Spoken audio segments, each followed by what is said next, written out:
পাস্তাটা একদম রেডি হয়ে গেছে। এইভাবে পাস্তাটা কিভাবে বানালাম আপনারা যদি দেখতে চান তাহলে আপনাদেরকে ফুল ওয়াচ করে ভিডিওটা দেখতে হবে। আশা করি রেসিপিটা আপনারা দেখবেন। আর আমার রেসিপিটা যদি ভালো লাগে তাহলে আমার চ্যানেলটা সাবস্ক্রাইব করে পাশে থাকা বেল আইকনটা প্রেস করে রাখবেন, তাহলে সবার আগে আপনাদের কাছে নোটিফিকেশানটা পৌঁছে যাবে।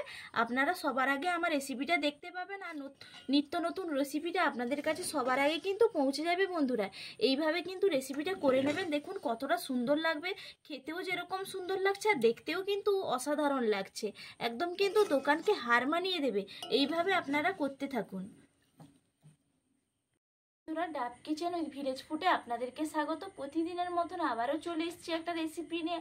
আজকে কিন্তু সবারই প্রিয়, বাচ্চা থেকে বুড়ো কিন্তু হাত চেটে পুটে কিন্তু একদম খায়। আর কিন্তু দোকানে গিয়ে খেতে হবে না বা বড় বড় রেস্টুরেন্টে গিয়ে কিন্তু খেতে হবে না, একদম কিন্তু বাড়িতে পারফেক্টভাবে কিন্তু আপনাদেরকে বানিয়ে দেখাবো। অবশ্যই আপনারা রেসিপিটা দেখতে থাকুন। আজকে বানাবো এই যে দেখুন পাস্তা নিয়েছি, আজকে পাস্তায় রেসিপি করব। আজকে আর সঙ্গে নিয়েছি চিকেন, আজকে চিকেন পাস্তা রেসিপি করব। এরপর চলে যাব, আমি গ্যাসটা ধরিয়ে নেব। কড়াইটা বসিয়ে দিয়েছি। এরপর কড়াইয়ে দিয়ে দিচ্ছি পরিমাণ অনুযায়ী জলটা আমি দিয়ে দেব। জলটা গরম হয়ে গেছে, আমি জলের মধ্যে দিয়ে দেব লবণ। পরিমাণ অনুযায়ী আমি লবণটা দিয়ে দিচ্ছি। আর দিয়ে দেব এখানে সাদা তেল, এই জলের মধ্যেই কিন্তু দিয়ে দেব। দিয়ে দিলাম সাদা তেল। এরপর পাস্তাগুলো নিয়েছি, এই পাস্তাগুলো আমি এই জলের মধ্যে দিয়ে দিচ্ছি। দিলে একটার গায়ে একটা লেগে যাবে না, এই জন্য সাদা তেলটা দিলাম। দেখুন পাস্তাটা একদম সেদ্ধ করে নিয়েছি। এরপর আমি একটা ছান্তার সাহায্যে তুলে নিচ্ছি।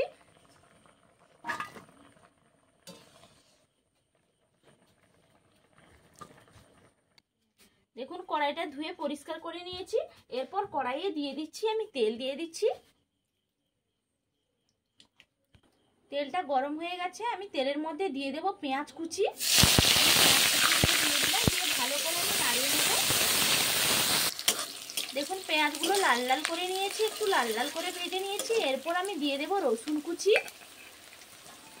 আজকে কিন্তু এগুলো কুচনো মশলায় কিন্তু করবেন। রসুন কুচিটা দিয়ে দিলাম আর দিয়ে দেব আদা কুচি, দিয়ে একসঙ্গে ভালো করে আবারও আমি ভেজে নেব।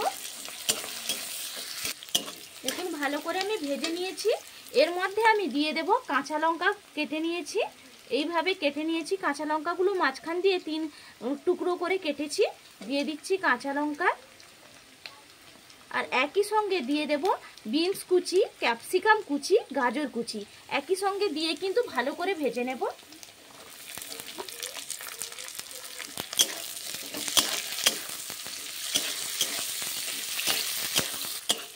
দেখুন ভালো করে ভেজে নিয়েছি। আর ক্যাপসিকাম কুচিটা পড়েছে তো একটা অসাধারণ কিন্তু ফ্লেভার দিচ্ছে কিন্তু একবারে। আর ভালো করে দেখুন এইভাবে ভেজে নিয়েছি।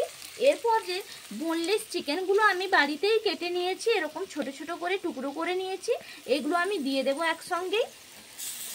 দিয়ে ভালো করে আবারও একসঙ্গে সবজির সঙ্গে আমি মিশিয়ে নেব। দেখুন ভালো করে আমি মিশিয়ে নিয়েছি। আর দেখুন চিকেনটা একদম কালারটা কিন্তু চেঞ্জ হয়ে গেল। এরপর আমি এর মধ্যে দিয়ে দেব পরিমাণ অনুযায়ী, এখন পর্যন্ত কিন্তু লবণ দেইনি। এরপর আমি পরিমাণ অনুযায়ী দিয়ে দেব লবণ। দিয়ে দিলাম পরিমাণ অনুযায়ী লবণ। আর দিয়ে দেব পরিমাণ অনুযায়ী হলুদের গুঁড়ি। আর দিয়ে দেব পরিমাণ অনুযায়ী কাশ্মীরি লঙ্কার গুঁড়ো। আর দিয়ে দেব পরিমাণ অনুযায়ী গোলমরিচের গুঁড়ি। দিয়ে ভালো করে কষিয়ে নেব। দেখুন ভালো করে মাংসটা আমার কষানো হয়ে গেছে। এরপর আমি এর মধ্যে দিয়ে দেব সয়া সস। এখানে আমি ডার্ক সয়া সসটা নিয়েছি, দিয়ে দিচ্ছি 2 চামচ মতো আমি সয়া সস দিলাম। এরপর ভালো করে আমি মিশিয়ে নিচ্ছি। দেখুন ভালো করে মিশিয়ে নিয়েছি ডার্ক সয়া সসটা। এরপর আমি এর মধ্যে দিয়ে দেব টমেটো সস।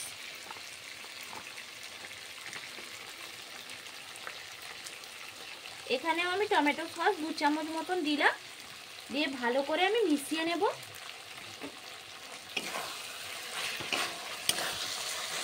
করে টমেটো সস, সয়া সস ভালো করে মিশিয়ে নিয়েছি। আর দেখুন কতটা সুন্দর হয়ে গেছে। এরপর যে পাস্তাগুলো সেদ্ধ করে রেখেছিলাম, দেখুন একটা গায়ে কিন্তু একটা লেগেও যায়নি, একদম কিন্তু ঝরঝরে হয়েছে। এগুলো আমি দিয়ে দিচ্ছি। এরপর ভালো করে আমি মিশিয়ে নেব। এই প্রসেসে কিন্তু চিকেন পাস্তাটা করলে খেতে যেরকম সুন্দর হয়, এই প্রসেসে অবশ্যই করবেন, পুরো দোকানকে হার মানিয়ে দেবে একদম। দেখুন একদম কিন্তু মিশিয়ে নিয়েছি। আর একদম দেখুন পাস্তাটা কতটা সুন্দর হয়েছে আর কতটা লোভনীয় হয়েছে দেখুন বন্ধুরা।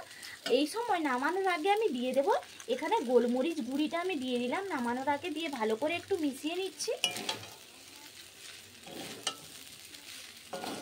এরপর আমি এর মধ্যে দিয়ে দেব, একদম নামিয়ে নেব, এরপর পারফেক্টভাবে তৈরি হয়ে যাবে। দিয়ে দেব নামানোর আগে সানরাইজের পাস্তা মশলা, দিলে একটা অসাধারণ একটা ফ্লেভার আসে। এখানে আমি দিয়ে দিচ্ছি 1 চামচ নিলাম, আর এইভাবে আমি মিশিয়ে দেব। দেখুন কতটা সুন্দর লাগবে খেতে, অসম্ভব সুন্দর লাগবে এইভাবে করে নিলে।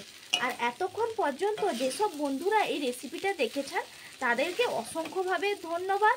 আর অনেক বন্ধুরা আমার অসুস্থ থাকাকালীন আপনারা অনেকেই শুভেচ্ছা জানিয়েছেন, তাদেরকেও অসংখ্যভাবে ধন্যবাদ। আপনারাও ভালো থাকবেন, সুস্থ থাকবেন। আজকে পাস্তা নিয়ে দেখো, দারুণ সেন্ট, একবারে ফাটাফাটি চিকেন পাস্তা। বাহ, কিন্তু এমনি পাস্তা খাওয়া হয় উঠছে একবারে, কিন্তু চিকেন পাস্তা পুরো দোকানের মতন স্বাদ।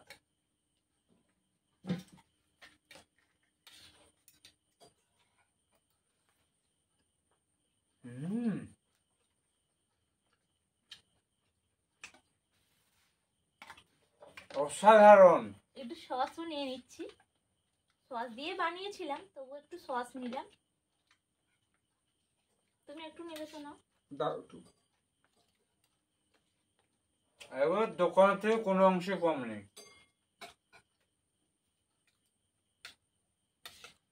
এবার ফাটাফাটি হয়েছে।